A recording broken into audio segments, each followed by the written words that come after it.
मैं तुम्हें अपने वसूलों की कसम देता हूं, मैं तुम्हें अपने वसूलों की कसम देता हूं, मुझे मजहब के तराजू में न तौला जाए।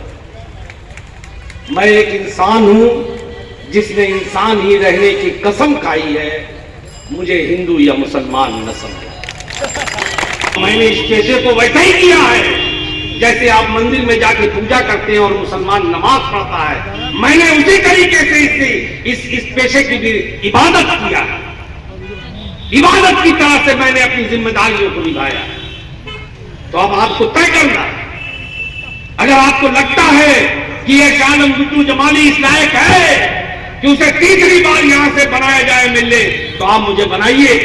और मैं ये भी कहता हूं कि अगर किसी भाई को ये लगता है कि मैं इस लायक नहीं हूं, तो मैं सर झुका के उसको नमन करता हूं, कोई बात नहीं।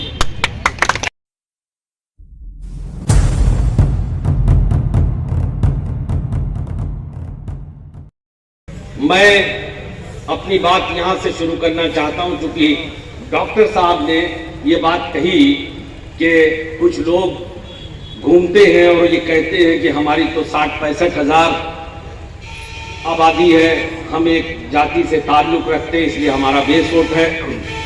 दूसरे साथी कहते हैं कि हम फला दल के प्रत्याशी इसलिए हमारा ये बेस वोट है। अभी ये बात हो रही थी, और मैं जिस जाति से ताल्लुक रखता हूं मेरा 1,22,000 वोट है। तो मैं ये ताली का विषय नहीं है, मैं जब पूरी बात कह लूंगा तो आप समझ जाओगे मैं कहना क्या चाहता हूं। तो मैं आप सब लोगों से हाथ जोड़ करके एक बात कहना चाहता हूं कि मैं तुम्हें अपने वसूलों की कसम देता हूं, मैं तुम्हें अपने वसूलों की कसम देता हूं, मुझे मजहब के तराजू में न तौला जाए। मैं एक इंसान हूं जिसने इंसान ही रहने की कसम खाई है, मुझे हिंदू या मुसलमान न समझा। वो लोग, मुझे छोटापन लगता है कि कोई कहे कि मैं फलानी जात का हूं इसलिए मुझे वोट दे दो। मेरी जो यहाँ की 4.25 लाख जनता है सब मेरी, जिसको लोग अपना मूल वोट कहते हैं ना वो भी मेरे। ठीक है, सबकी आस्थाएं हैं, कुछ लोगों की अपनी राजनीतिक सोच है, वैचारिक मतभेद भी है, वो सारी बातें अपनी हैं। कोई कहीं किसी सोच से जुड़ा है, कोई किसी जगह से जुड़ा हुआ, मगर किसी से कोई निजी वो नहीं रहता।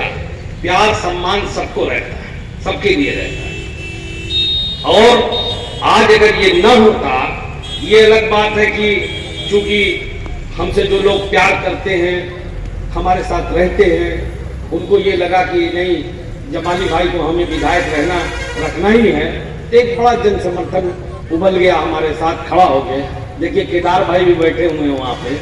केदार भाई आप तो ऊपर आके बैठना चाहिए, तो कोने में बैठ जाते तो हम नहीं देख पाते हैं। एक आध बार भाषण भी मारो, 7 फुट का आदमी देख के लोग कहेंगे क्या जमाली 7 फुट वाले हैं।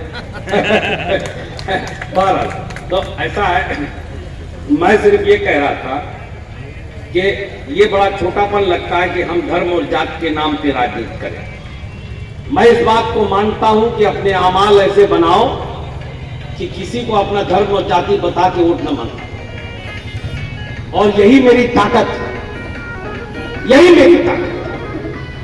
आज जो इतना बड़ा जनसमूह मेरे साथ यहां से लेकर के बढ़ाल तक और सोन तक, और ये जो घूम रहा है सोबल से लेके बॉर्डर तक गुजर पार के, ये किसी ऐसे आदमी का नहीं है, ये सर समाज को मान्य नेता का है। गुड्डू जमाली वो आदमी है जो सर समाज की राजनीति करता है। चाहे मुझे बड़े घमंड से मैं इस बात को कह सकता हूं कि चाहे मुझे कोई वोट दे या न दे, लगन मेरा नाम कोई गाली दे के या बुरा करके नहीं देता।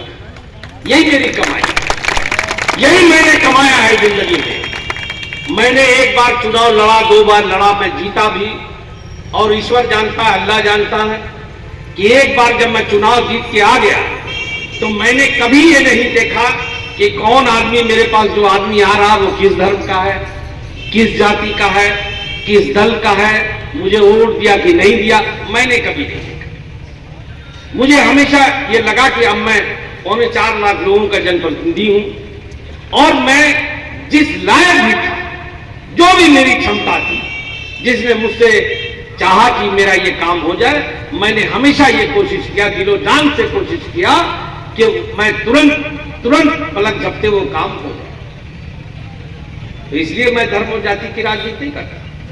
ये वो लोग हैं जो कहते हैं कि हमारा तो बेस वोट ये है, हम 65,000 की आबादी है, कुछ लोग 187 हैं, वो घूम रहे हैं, उनको ये गलतफहमी है कि हम एक निशान लेके घूम रहे हैं, तो उस निशान में हमारा ऐसा मोह है कि हमारे सारे लोग एक साथ हो जाएंगे। उनको ये नहीं पता है कि यही मेरी कमाई है, उसके भी आधे लोग मेरे ही साथ हैं।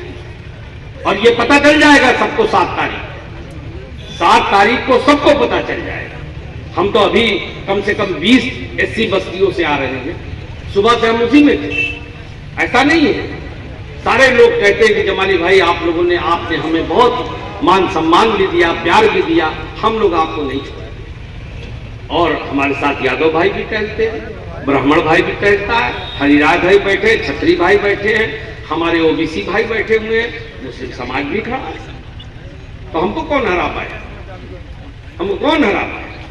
अरे भाई जीतेगा वही जिसको सब लोग वोट देंगे, जिसको सब लोग वोट देंगे।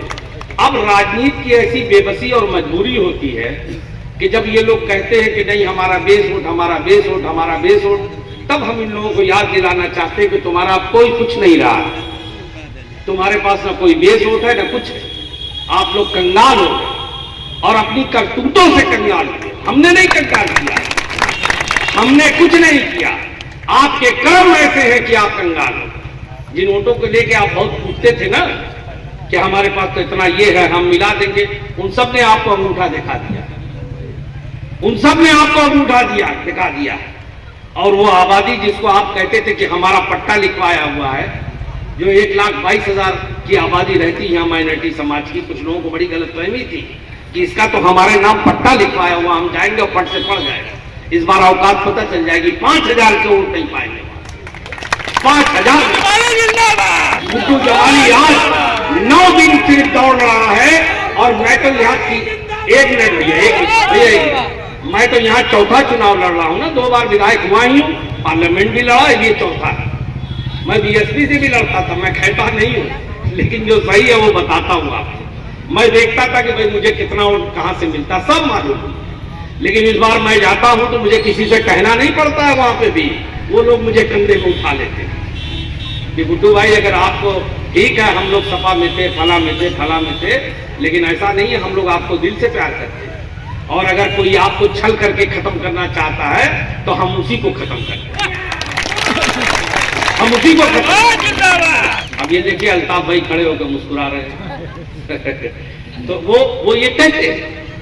तो आप लोग ये, मैं अपने सर्व समाज के भाइयों से ये कहता हूं, अपने सभी मुबारकपुर की 4.25 लाख जनता से ये कहता कि अगर आपको ये लगता है कि ये शाह आलम गुड्डू जमाली आपके लिए ईमानदार था, इसने ईमानदारी और निष्ठा के साथ आपकी सेवा किया, बिना किसी भेदभाव के किया, जैसे मैंने पहले कहा, मैं जिस लायक भी था, जो भी मेरी औकात थी, मैं अपनी बड़ाई नहीं करता, लेकिन सारी दुनिया जानती है कि मैं धन के लिए नहीं राजनीति करता।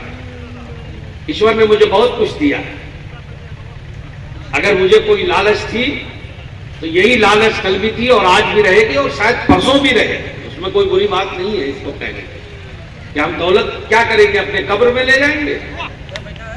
तो हम ये जरूर चाहते हैं कि दुनिया हमें ये जाने कि ये एक सामाजिक कार्यकर्ता था जिसने समाज के लिए भी काम किया। बहुत लोग थे यहाँ पे, मैं तो नहीं कहता, कभी हमारे लोग कह रहे थे ना कोरोना में, मैं तो नहीं कहता किसी से, अब कहना भी नहीं चाहता, ये भी छोटापन है, ये भी छोटेपन की निशानी है कि आप किसी के साथ कुछ अच्छा करके कहो कि मैंने ये किया है। लेकिन कभी कभी एक पेशा ऐसा है हमारा कि लोगों को याद दिलाना पड़ता है। ऐसा थोड़ी है कि मैं यहाँ पहला MLA हूँ, 10 MLA हैं, मंत्री हैं, MP हैं, लेकिन जब आफत आती है तो लोग दुबक जाते हैं, कमरे में खिड़की भी बंद कर लेते हैं कि कोई ऐसा ना हो कि हाथ लग जाए और कहीं हम बीमार पड़ जाए। यही विधायक था जिसने 60 दिन तक सड़कों पे घूम घूम करके और सुबह 7 बजे से लेके रात के 8 बजे तक अपने हाथों से गाड़ियों में राशन रखता था, अपने हाथों से। और सैकड़ों लोग रोज मुझसे मिलते थे, मुझसे लोग कहते थे थोड़ा दूर रहा कीजिए, वो क्या बोलते हैं सैनिटाइजेशन, लेके खड़े रहते। हमने कहा फेंको यार, हमने कहा एक दिन तो मरना ही है, एक दिन तो मरना ही है, अगर मौत आएगी तो मर जाएंगे, उसमें क्या बात है। और बहरहाल ऊपर वाले ने हमको मौका दिया, हमने लोगों की सेवा किया। हम नहीं जानते हमने क्या किया, लेकिन एक बात आज बता दूं मैं, ये बातें जब याद आ जाती हैं तो मैं कहता हूं। मुझे पता चला एक केरला से मुझे फोन आया, केरला से मेरे छत्री भाई ने मुझे फोन किया। एक बच्चा था जो वहां फंसा, उसने कहा जमाली भाई हम लोग केरला में फंसे हैं। मैंने कहा आप किस जगह पे हो? उन्होंने मुझे अपना पता भेजा, मेरे व्हाट्सएप पे भेजा। मैंने कहा क्या चाहते हो बताओ। कहने लगे यहाँ बड़ी मुसीबत है, हम लोगों के पास कुछ नहीं है, हमारे पास खाने के लिए नहीं है और हम लोग भूखों मर रहे हैं। मालिक पैसे नहीं दे रहा कि हम अपने घर चले जाएं, लॉकडाउन है, गाड़ियां नहीं चलती। हमने कहा परेशान ना हो, तुम्हारा ये भाई जिंदा है, हम कुछ ना कुछ करते हैं। और फिर मैंने अपने ताल्लुकात निकाले, तार जोड़े और केरला में एक साहब को पकड़ा। मैंने कहा मैं, चूंकि हमारे दोस्त थे, हमने कहा जिंदगी में मैंने तुमसे कुछ नहीं कहा, ये मेरा निजी काम भी नहीं, लेकिन ये मुझ पर एहसान समझ के इस काम को करना। और वो आदमी 25 किलोमीटर दूर से गया और वहां राशन पहुंचाया। यही राजस्थान में हमारे 40 चौहान समाज के लोग फंसे हुए, 40। मुझे फोन आया, मुझसे कहा लोगों ने कि भैया हम मुबारकपुर के हैं, अलग अलग जगहों के, जिले के भी हैं, सब मुबारकपुर के नहीं थे। मैंने कहा कहाँ हो, पता लिया और मैंने वहां मदद पहुंचवाई। यही बॉम्बे में 150 लोग, 160 लोग फंसे थे, जिसमें एससी समाज के, पुनर्जी के और जगहों के लोग थे और ओबीसी भाई थे, राजभर चौहान सब। और मैंने बॉम्बे में मदद भिजवाई, इसलिए कि हम जनप्रतिनिधि हैं। हमारा ये धर्म है कि अगर हमारे लोगों पे संकट आए तो हम अपनी जान और अपनी पूरी ताकत लेके वहां पे खड़े रहे। राजनीति इसी के लिए होती है। राजनीति सिर्फ ये नहीं है कि विधायक जी आए, लूटा खाया, नोचा तोता और चल। तो हमारी क्या कोई बराबरी करेगा? हम तो नहीं कहते 7 जन्म लेगा तब इस तरह की आदर्श राजनीति कर सकता है। और मैंने इस पेशे को वैसा ही किया है जैसे आप मंदिर में जाके पूजा करते हैं और मुसलमान नमाज पढ़ता है, मैंने उसी तरीके से इस पेशे की भी इबादत किया। इबादत की तरह से मैंने अपनी जिम्मेदारियों को निभाया। तो अब आपको तय करना है, अगर आपको लगता है कि ये शाह आलम गुड्डू जमाली इस लायक है कि उसे तीसरी बार यहां से बनाया जाए मिले, तो आप मुझे बनाइए।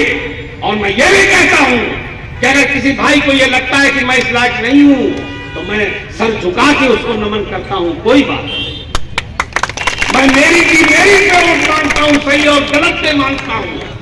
एक तरफ वो लोग हैं जो इसी विधानसभा में जहरीली शराब पिटवा करके 56 लोगों की जानें ले लेते हैं, और एक तरफ वो आदमी है जिसने अपनी रातों की नींद हराम करके, जब मुझे ये पता चला, मैं आजमगढ़ में था और मैं भागा गया विधानसभा में, वो सदर अस्पताल में मैंने देखा लाशें ऐसी बिछाई गई थी जैसे जानवर भी नहीं होते।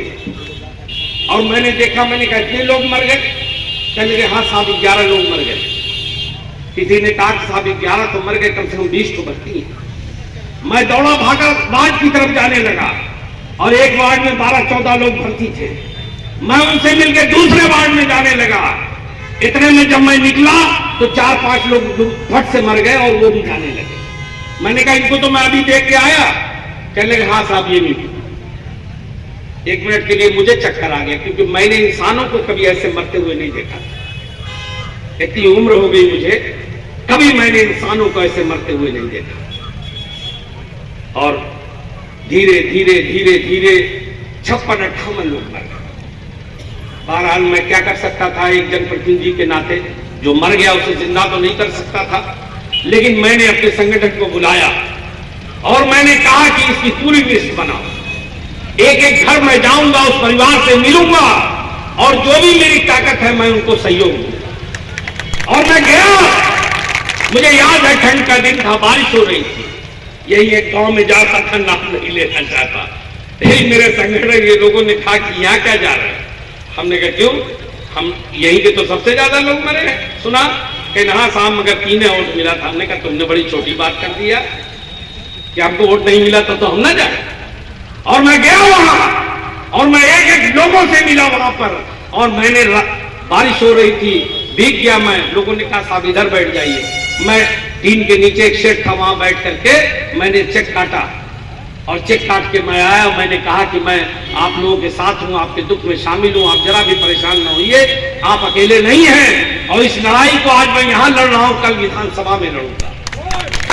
और उसके बाद जब विधानसभा शुरू हुई तो मैं खड़ा हुआ वहां पर, यही समाजवादी पार्टी की सरकार थी, और मैंने कहा माननीय अध्यक्ष महोदय, मैं कार्रवाई रोक के मुबारकपुर के भयंकर कांड पर चर्चा की मांग करता हूं। सारा सदन मेरे साथ मेरी तरफ देखने लगा, क्योंकि सदन के सारे लोग भी जानते हैं, सारे विधायक जानते हैं कि जमाली कभी फर्जी बात नहीं करता।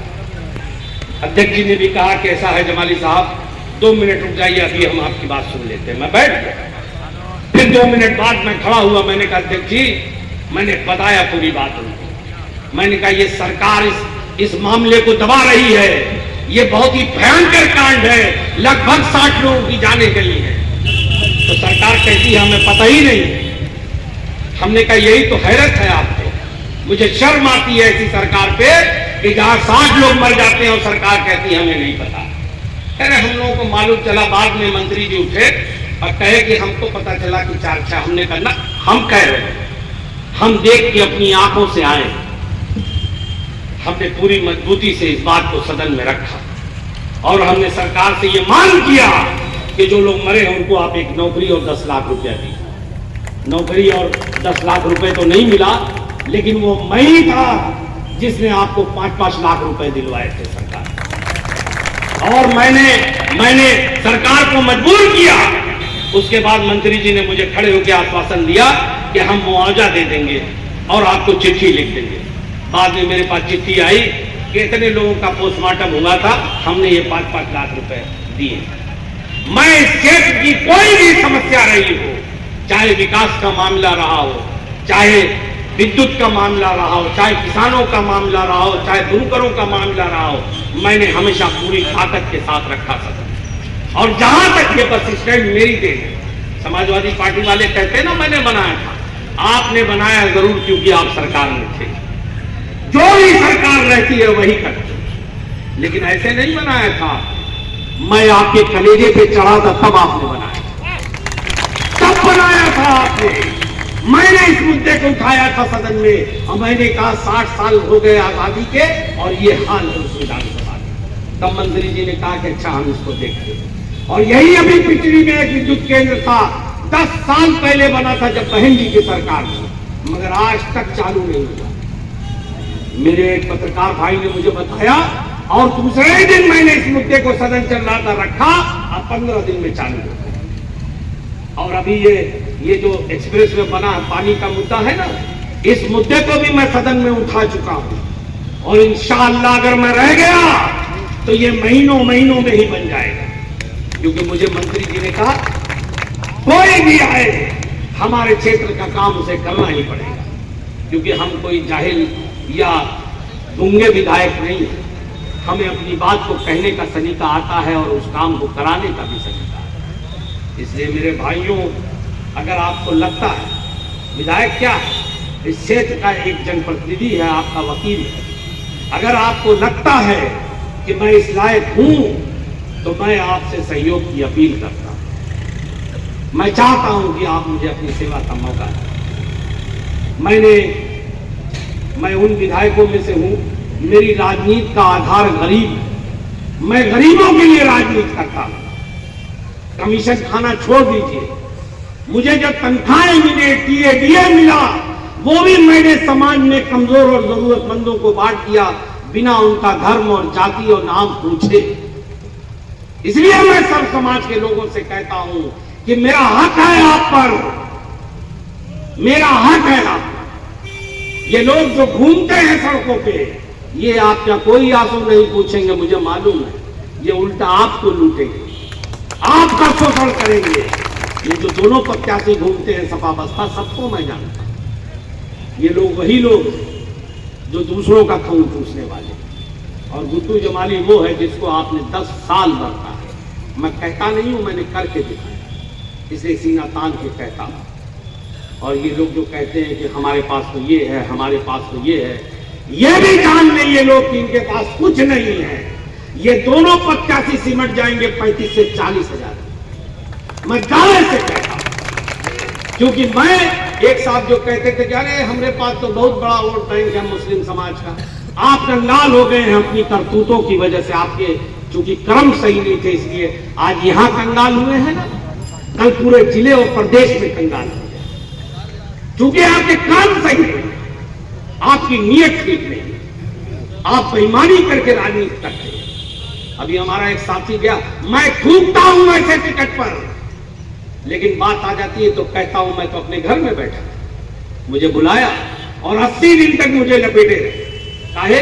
तो उनको मालूम था कि हमारा जो झुंझुने वाला बाबू है वो इस महाशेर से नहीं लड़ सकता, उनको मालूम था, इसलिए 80 दिन तक हमको रोज कहते थे कि आज आ रही है, तो कल आ रही है, अरे भैया आपका तो फाइनल है, उसके बाद नहीं मिला, अच्छा हुआ नहीं। मैं तो कहता हूं बहुत अच्छा हुआ मुझे नहीं।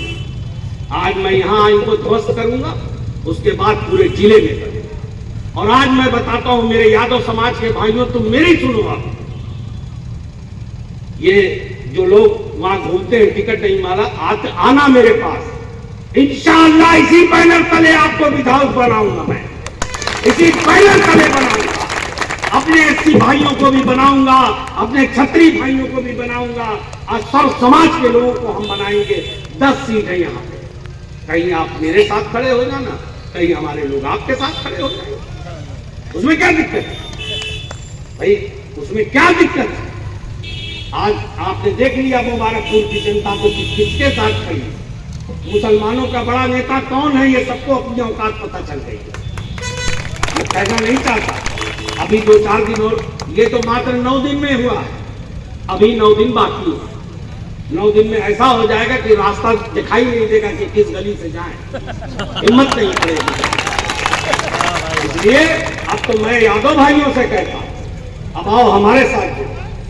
जिन लोगों को टिकट नहीं मिलता है ना, हम लड़ाएंगे आप, कहीं आप हमको वोट देना, कहीं हम देंगे, हम ब्राह्मण भाई को भी लड़ाएंगे, हम अपने एससी भाई को भी लड़ाएंगे, और इससे हम बनाएंगे सामाजिक ताना बाना, एक भाईचारा का समाज बनाएंगे, प्यार और मोहब्बत का समाज बनाएंगे, नफरत की राजनीति नहीं करेंगे, हिंदू मुसलमान की राजनीति नहीं करेंगे।